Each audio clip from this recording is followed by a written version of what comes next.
Hello? Addison, my name is Nancy Drew. I'm calling to see if you can help me with something. Is this about Jessalyn? Yes? I can't. I'm sorry. The sooner we can find out what happened to her, the better her chances of survival. Okay. I'll help with what I can. Can you walk me through what happened the night Jessalyn went missing? She was about to get married, and I think the pressure of it was getting to her. It was supposed to be a night of blowing off some steam. Jess always loved a good scare. She used to make me sneak into scary movies with her when we were kids. So, in a weird way, spending the night searching for a ghost sort of made sense for a bachelorette party. At first, it was really fun.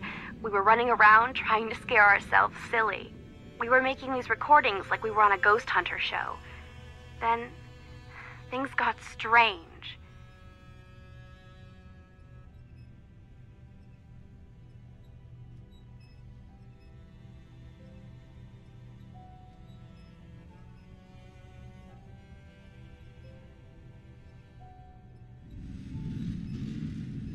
Is there anything you remember that might help me find Jessalyn?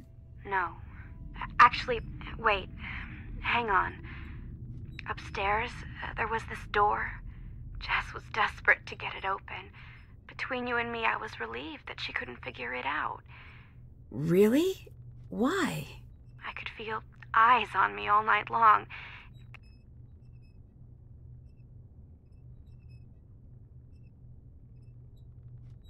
How was Jessalyn acting that night? She was classic Jess for most of the night. Then something happened? Yeah, we were in the house and suddenly she just screams. And then she's nowhere to be found. What happened? I was alone in the house, jumping at every noise, too afraid to move. It felt like hours. Then she came back. She wouldn't say what had happened. She wouldn't even talk to me. She wanted to be left alone. She went downstairs, and that was that. You said things got strange. What did you mean? It was her and me up in that freezing house, and I remember thinking, I'll never get to sleep. But then I started to feel fuzzy. Fuzzy? Like I was underwater or something. And I noticed Jess was gone again. I wanted to get up and find her, but I couldn't move. It was like this invisible hand was pinning me down. I heard a strange voice. It wasn't Jess. Then it was the morning. I was alone and Jess was gone.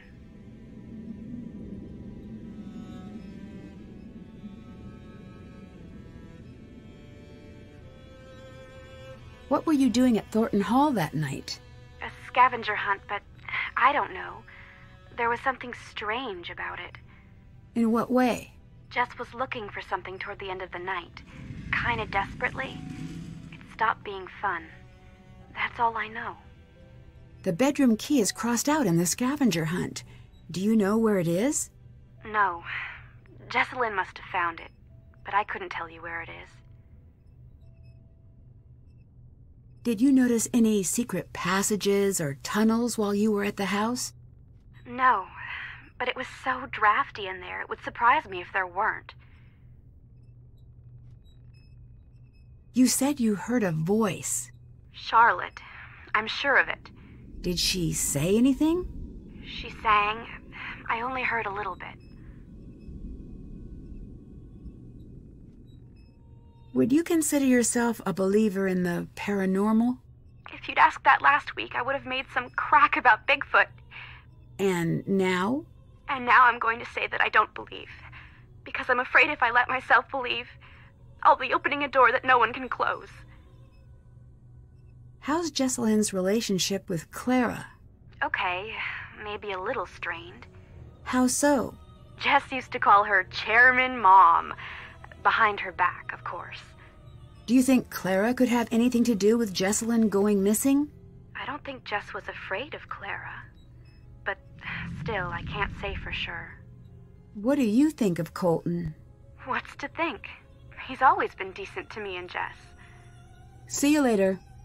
Find Jess.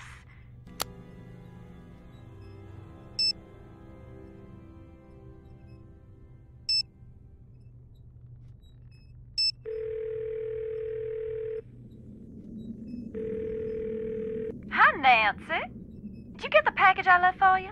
Not yet. Ask around. It should be there by now.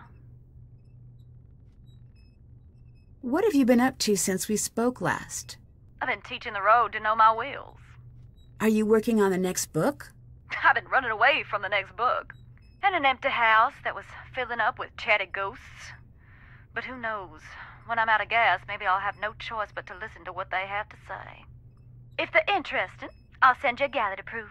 If they're not, I guess I'll go teach. Goodbye. Y'all be careful now.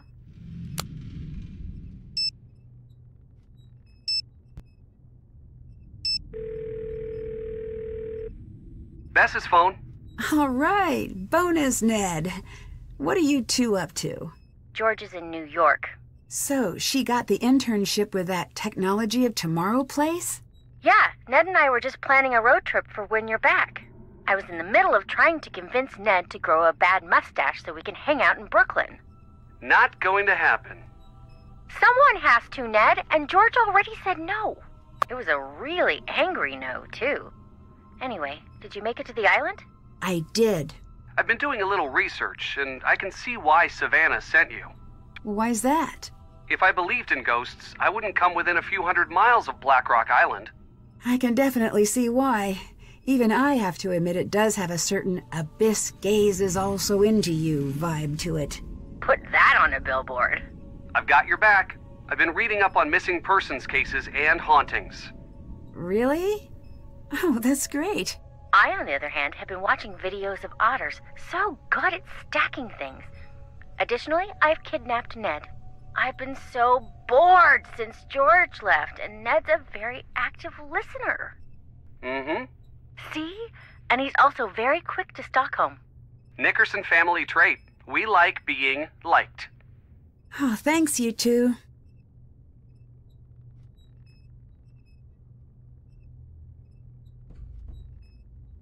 I want to catch you up on the case. So it's a missing persons case, right? Do you think she's actually missing? I don't know. I've heard of runaway brides, but I don't think that's the case. If it's a missing persons case, why aren't the police taking care of it? Well, they are, but since she's an adult, there's only so much they can do. Ned was telling me about the ghosts out there. Do you think maybe they're related? Actually, I believe in this ghost. Ned, do I have permission to do a spit take in your living room? No. I'm doing it anyway. Say that again. Please don't. Whoa, whoa, whoa. Stand down, Bess. The Nickersons are a tidy people. I wasn't really gonna do it, guys. Unless someone made me laugh. And this is that super red soda that's still on the market even though it's been linked to distractibility in 9 out of 10 Besses. Back to you. Are you finally trading in your Skeptics Club card? And miss the dinner that probably won't happen this year? No way. People here believe in the ghost. I think if I don't take the ghost story at least a little seriously, I might miss something. Smart. Well, I hope so. I met Jesselyn's mom. Poor her. Assuming she's innocent, what's your impression? She's reserved. Can't fault her for that, but it does make her hard to read. I've never been a mom, but I have owned my fair share of fish. And no way anyone could take care of something and even think of... Nancy, it's too sad. Can't do it. I owe it to Jesselyn to distrust everyone, even her. I know. This case is like a big, fat, tall cloud of sadness that's sitting in front of me and using its cell phone when it's not supposed to. We just got back from a pretty rowdy opening night screening of the Relation Shipwreck. It was really bad. All I want is to see the screen and to not deal with jerks, to have a movie-style romance, and for no one to get hurt ever. Find her, Nancy. I'll do my best.